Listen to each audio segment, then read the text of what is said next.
네, 9월의 첫 거래에 투자의 방향성을 어떻게 잡아야 할지 고민되신다면 오늘도 김종효의 픽과 함께 해주시기 바라겠습니다. 오늘도 김종효 이사님과 함께 할게요. 안녕하세요. 네, 안녕하십니까. 네, 이사님도 제가 낯설겠지만 우리 시청자분들도 9월의 첫 거래일이 낯설 것 같아요. 사실 8월 마지막 거래일에 기술적 반등이 나오면서 오늘도 올라주지 않을까 기대를 했는데 빠지고 있습니다. 오전장 어떻게 정리해봐야 할지 한 줄로 요약해 보시죠. 네. 자, 일단 뭐 9월 전체의 흐름도 마찬가지일 것 같은데 일단 방향성 없는 종목 장세가 전개되는 가장 근본적 이유는 일단 미국과 우리 시장이 경기의 흐름도 많이 다르고 우리는 하반기 경기가 오히려 축소되지 않을까라는 부담감이 있는데 금리를 내릴까 못 내릴까를 지금 고민하고 있어요. 반대로 미국은 경기가 그렇게 나쁘지 않은 것 같은데 물가는 안정돼 있고 금리를 내린다고 하고 있죠. 그래서 엔화가 변동성이 커지면서 모두 폭락한 건 마찬가지인데 상대적으로 수급이 몰리는 대장주라고 할 때는 미국 중심만 강하고 미국 내에서도 기술주보다는 가치주 성격의 종목군들이 강했어요. 근데 우리 시장은 뭐 기술적인 종목군들이 상대적으로 더 약하다 보니까 뭐 이런 방향성 없는 종목 장세가 전개될 것으로 보이고 뭐 우리 속담에 시작이 반이라고 했는데 시작이 굉장히 좀 미약하잖아요. 그다음에 추석을 앞두고 항상 별로 증시가 좋지 않았다는 점을 고려해 보면 뭐 9월 장세도 큰 기대를 가지기는 어렵다라고 봐야 될 것 같습니다. 근데 우리 시청자분들이 가장 궁금한 건 그래서 언제쯤 시장이 오를 수 있을까요? 어떤 재료가 있을까요가 궁금하실 것 같아요. 뭐 우리 시장에서의 핵심 포인트는 결국 반도체라고 하는 가장 큰 이익을 차지하는 부분이 올해 그리고 내년 상반기까지 훼손이 없다라는 걸 확인해야 아마 재가동을 하지 않을까라고 보여지고요. 또 그걸 견인할 수 있는 투자 주체는 뭐 다 아시는 것처럼 외국인이기 때문에 외국인 복귀와 반도체의 복귀가 없다면 시장의 지수 상승은 뭐 녹록지 않다 이렇게 볼 필요가 있겠습니다. 좋습니다. 반도체와 외국인의 수급까지 계속 주목해 보셔야겠습니다. 녹록지 않은 시장 속에서도 그래도 오르내리는 섹터들이 있기 마련이죠. 오늘 김종효 이사의 레이더망에 걸린 종목 섹터는 어떤 섹터일지 지금 바로 함께 열어보시죠. 2차 전지의 상승 가속을 말씀해 주셨는데요. 사실 주말 사이에 이 JP 모건 스탠리가 목표가를 상향했어요. 근데 제가 의구심이 드는 건 정말 이 리포트 때문에 오늘 상승하는 건가? 이유가 이거밖에 없나? 라는 궁금증도 생겨요. 일단 뭐 지난주부터 반등을 하고 있었고 그런 리포트와 관련된 흐름이 일정 부분의 수급을 야기하고 그게 이제 오늘의 가속도를 붙이는 요인이라고 봐야 되겠죠. 그러면 지난주부터 올랐던 가장 핵심 포인트는 뭐냐? 결국은 이들 종목이 상당 부분 지수와 괴리를 벌렸다라는 데 있죠. 그러니까 지수가 지금 크게 움직이지 않는 구간, 지수가 주도주를 가지고 끌고 가는 구간에서는 주변주가 같이 올라갈 확률은 낮다라고 봐야 됩니다. 근데 지금 현재 구간에서는 지수가 여전히 답답해 있는 상황이다 보니 상대적으로 그동안 오르지 못했던 종목군들을 찾고 있었고 그 다음에 또 하나 가장 눈에 띄는 것은 상승을 견인하고 있는 핵심 주체가 누구냐라고 하는 건데요. 셀 종목들입니다. 셀 종목들이 왜 오를까? 근데 삼성 SDI보다 왜 LG엔솔이 오를까를 생각해 보면 과잉 투자를 고민했던 종목군들이 과잉 투자를 하지 않기로 했잖아요. 그러면서 LG엔솔과 LG화학이 강세를 보이고 있는 가장 중심점에 있는 거예요. 그러니까 지금 현재 나타나고 있는 상승의 가장 중요한 배경은 결국은 무리한 투자를 거둬들이는 종목군들이 반등을 하는 거고요. 반대로 이제 2차 전지가 정말 좋아질 때는 지금 이런 불안 구간에서 또 공격적인 투자를 하고 있는 삼성 SDI가 자리를 잡을 가능성이 높다라고 봐야 돼서 당분간 LG엔솔과 LG화학을 중심으로 하는 반등세가 좀 더 이어질 것으로 보이고 그런데 시장이 정말로 업턴을 한다, 실적이 올라온다라고 생각이 되면 아마도 시장의 선택은 삼성 SDI나 다른 이제 소재 종목군들로 조금 방향을 바꿀 가능성이 높다. 이렇게 봐야 될 것 같습니다. 좋습니다. 이 대형주 위주로 봐야 하는 것 같고요. 하지만 결국 오늘 시장에서 2차 전지에 좀 상승세가 나와주고 있는 건 좀 수급적인 측면이 강한 것 같은데 그러면 이 캐즘을 극복하고서 2차 전지의 그 자체의 매력이 오르는 시점은 언제가 될 수 있을까요? 아마 이제 하반기 넘어서 내년도나 돼야 되지 않을까라고 보여지는데요. 지금 뭐 미국이나 유럽이나 모두 하이브리드 차가 대세로 가고 있는데요. 하이브리드 차 안에 들어가는 배터리 양은 지금 일반적인 전기차에 들어가는 것의 한 30분의 1 정도 수준밖에 안 됩니다. 그래서 하이브리드 차가 많이 팔리는 것이 배터리 캐즘을 극복하기에는 어렵다라고 봐야 될 것 같고요.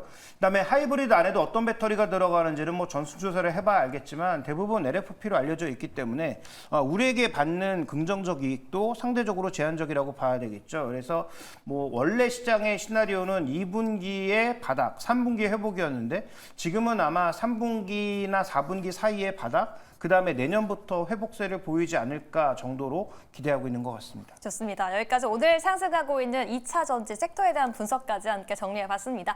그러면은 오늘 어떤 분석으로 김종효의 픽을 만나봐야 될까요? 김종효의 픽 지금 바로 함께 열어보시죠.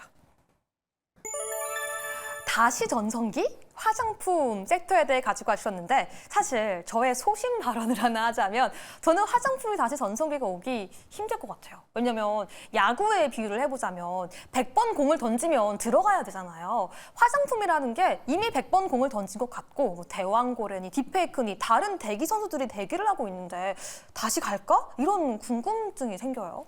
근데 지금 이제 흐름을 보시면 추세적인 하락이냐, 그 다음에 산업의 전체적인 흐름이 하향세로 접어들었느냐의 두 가지 질문을 던지면 두 가지 질문 모두 아니라는 거죠.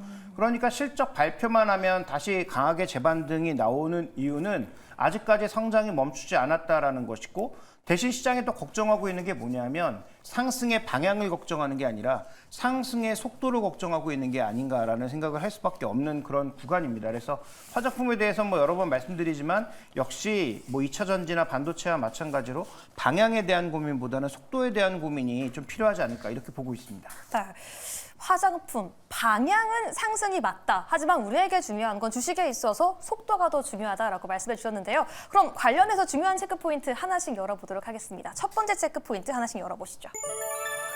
성장에 대한 의심을 보자라고 말씀해 주셨는데 사실 제가 제일 궁금한 건요. 미국에서 경기 침체, 경기 둔화 얘기를 하고 있는데 미국에서 잘 팔릴 수 있을까? 이런 고민이 필요한 시점인 것 같아요. 근데 상대적으로 저가 상품이다 보니까 뭐 경기를 그렇게 크게 타진 않을 것으로 보이고요. 그 다음에 지금 한국 제품이 잘 팔리고 있는 이유는 뭐 K 뭐 뷰티, 뭐 K 문화 뭐 여러 가지가 섞여 있는 거긴 하겠지만 가장 핵심은 뭐 낮은 가격인데 비교적 괜찮다라는 평가가 주류를 이루고 있는 것이니까.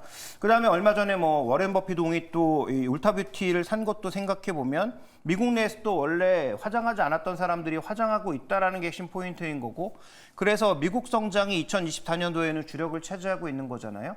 근데 지금 대장주의 실리콘2를 중심으로 해서 지금 또 어디를 공략하고 있냐면 EU하고 중동을 공략하고 있습니다. 물론 이쪽에서 뭐 잘 될지 안 될지는 나중 문제고, 현재 구간에서 시장을 바라보고 있는 것은 미국이 설사 상승 탄력이 둔화된다고 하더라도 다른 시장에서 열면 전체적인 볼륨은 커질 수 있겠구나라는 생각은 하고 있는 것으로 보입니다.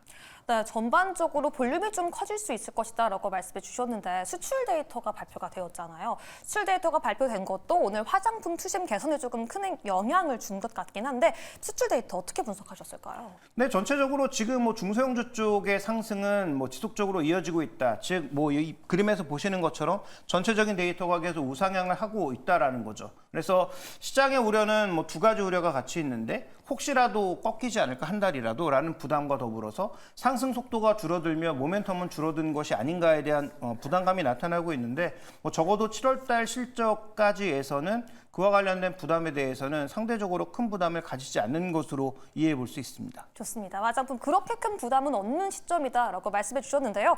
그러면 두 번째 체크 포인트도 함께 점검하고 넘어가 보시죠.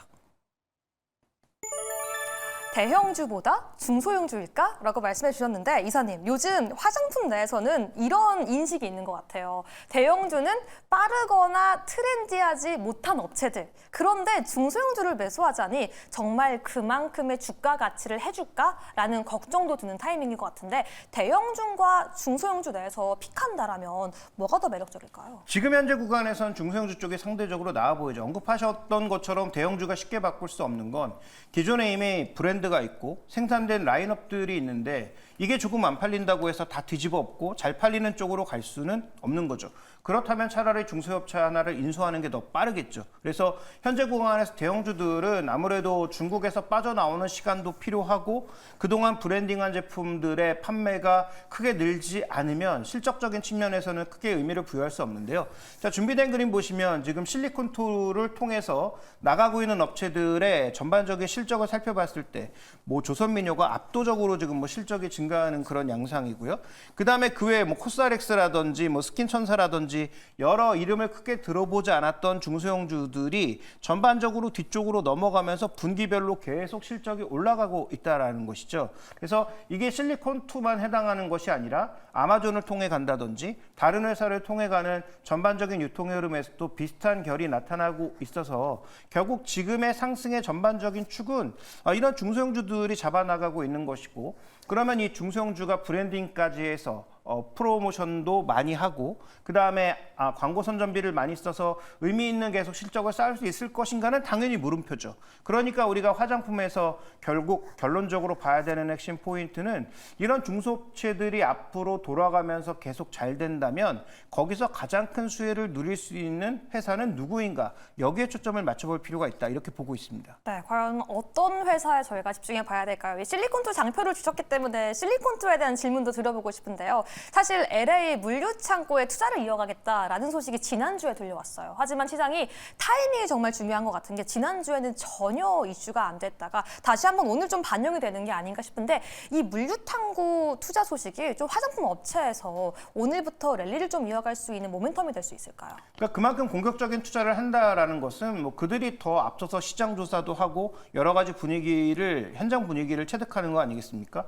그러니까 현장 분위기를 아니까 그렇게 공격적인 투자를 하는 거죠. 그러니까 말씀드렸다시피 시장에 대한 성장은 바뀌지 않을 것으로 보이는데, 속도가 만약에 떨어졌을 경우 밸류가 높으면 그런 종목군들은 언제든지 급하게 다시 떨어질 수 있다는 것을 방증하는 거죠.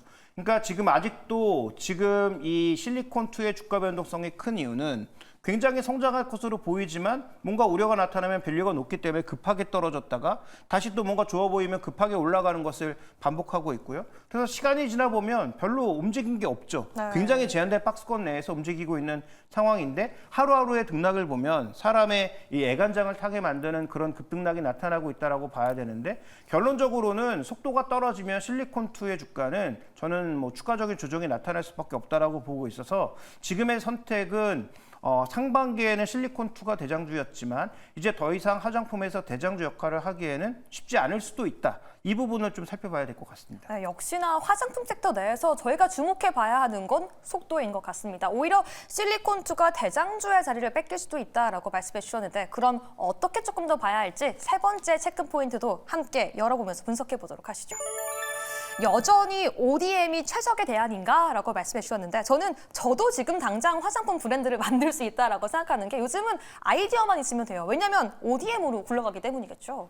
그렇습니다. 그래서 지금 제가 종수형주를 굳이 말씀드리지 않은 핵심 포인트는 지금 만들고 있는 제품이 정말 잘 팔리고 있으나 이렇게 계속 잘 팔리면 결국 옆에서 누군가 따라하는 사람은 나타날 수밖에 없다라는 거고요. 중국도 같은 길을 걸었다는 것이죠. 뭐 일정 부분의 효과가 있는 한약 성분이 추가된 그런 화장품들이 대거 강세를 보이니 중국에서도 그것을 모방해서 만든 제품들이 나온다든지, 색조 제품들 같은 경우가 크게 히트 쳤을 때 또 그것을 모방한 제품들이 왕홍을 통해서 바로 나온다든지. 근데 그걸 누가 했느냐? 결국 ODM이 했다는 거죠. 왜냐하면 뭐 중국에도 수많은 업체들이 있고 수많은 업체들이 뭐 원료를 공급하고 있지만, 뭐 중국은 아시다시피 그 원재료에 관련된 정확성이 좀 떨어진다든지 네. 아니면 원료의 그 품질이 떨어지는 그런 문제가 있어서 여전히 중국 브랜드로 만들어도 한국의 원재료를 이용하는 것이 좀 더 신뢰도를 높일 수 있는 방법이다라고 해서 실제로 중국 시장에서도 왕홍들이 제품을 많이 팔 때 우리나라 제품도 가져다 팔았지만 그 제품을 그대로 복제해서 만들 수 있는 자체 브랜드를 만들어서 큰 판매를 누렸고요. 실제로 그게 또 브랜딩화돼서 중국에서 로컬 업체로 자리 잡은 것들도 있죠. 그렇게 본다면 지금 ODM 업체들이 어느 위치에 있는지가 굉장히 중요하다고 판단하고 있는데요. 제가 개인적으로 가장 좋게 보고 있는 한국콜마 같은 경우가 현재 지금 뭐 10개월 포워드로 봤을 때 여전히 15배 정도에서 맴돌고 있다면 저는 이건 굉장히 싸 보이지 않나라는 생각입니다. 저는 뭐 화장품 업체들의 뭐 이익률이 뭐 15%에서 20% 사이라고 봤을 때 맥스 밸류가 PR 20배 정도라고 보는데, 그렇다면 뭐 추가적인 상승 여력이 남아 있고 뭐 시황의 전체적인 적용 과정에서도 실리콘2 유통업체보다는 ODM 업체 쪽에 좀 더 관심이 찍히고 있는 상황이니까 한국콜마가 가장 좋지 않나? 그래서 아까 말씀드렸던 질문, ODM이 대안인가? 라는 질문에는 저는 뭐 100%까지는 아니더라도 한 80% 이상의 확신을 가지고 예스라고 대답할 수 있을 것 같습니다. 네, 오늘 재반등하고 있는 화장품 섹터에 대해 함께 분석을 하고 있는데 탑픽으로 그럼 한국 콜마를 지켜봐야 된다라는 말씀이신 거죠? 네, 그렇습니다. 뭐 개별 수익률로 봤을 때는 뭐 코리아나라든지 한국 화장품 제조라든지 좀 더 작은 종목군들이 움직이고 있지만 이들 종목은 펀더멘탈로 움직인다라기보다는 수급으로 움직일 가능성이 좀 더 높다라고 보고 있고 아까 언급드렸던 것처럼 경쟁 제품은 언제든지 튀어나올 수 있는 상황이니까 그 경쟁 제품을 만들어줄 수 있는 업체가 똑같이 밸류가 싸다면 저는 이쪽이 더 매력이 있다 이렇게 판단하고 있습니다. 그러면 사실 한국 콜마는 뭐 선크림, 스킨케어 제품에 대해 강한 ODM 업체인데 경기 불황이라는 키워드가 많이 등장하고 있기 때문에 경기 불황 시에는 립스틱이 잘 팔린다고 하잖아요. 오히려 색조 관련된 ODM 업체는 좋게 보진 않으시는지 궁금해요.